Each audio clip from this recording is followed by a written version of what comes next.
Zertarako? Lan hauek arintzeko, eta nolabait divertigarriago izateko. Sagarra jotzen ez diren egoten arratsalde bat, ematen zituztek egunak eta egunak. Orduan, normalean, dolare hauek, hemen Euskal Herrian, momentu honetan bakarrik mantentzen dira bi dolare, bizirik nolabait. Bat dago Ezkio itxason, ezkeitateratzen hori? Igartubeitia, mila esker. Eske guk ikasi dugu Nafarroan, orduan. Eta bestea Arizkuren maztanen, Gamilxarrea dolarea. Orduan, normalin, dolare hauek goiko partean gordetzen zituzten sagarrak.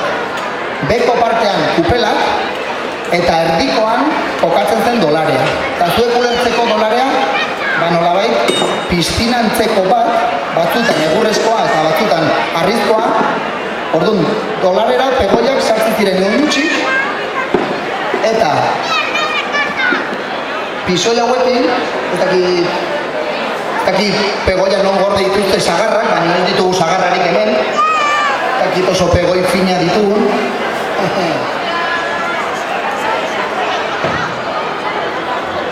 Kontuz mikrokin, si no.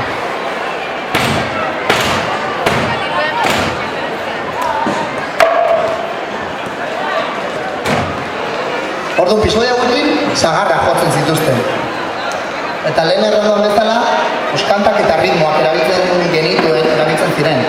Alde batetik aldapeko, eta bestaldetik kirikoketa.